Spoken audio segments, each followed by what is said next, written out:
Hey guys, here we are again trying to figure out this starter.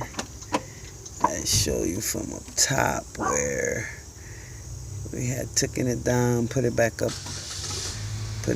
up to try to see if the wires were put in wrong. Maybe that's the reason why it won't turn. On this car you can see it clearly there, where the starter's being put back up.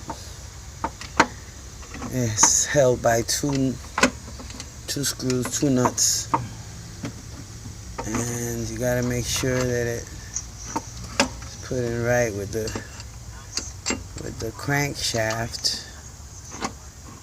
It's right between the transmission and the engine block. Transmission, you mad.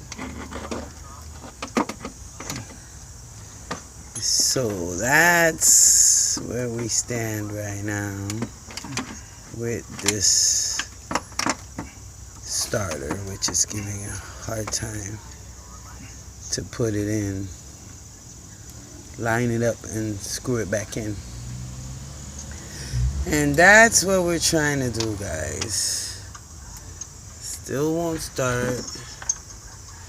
Every time you work on something electrical, you have to take the battery post off, so that way you can make sure that nothing is going to shock.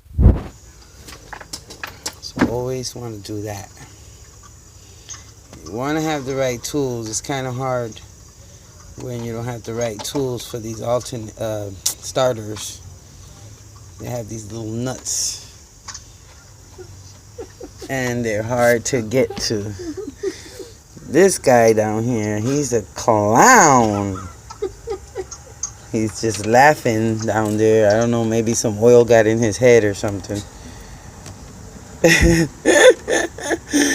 But he's just acting up now, I guess, because he's delusional.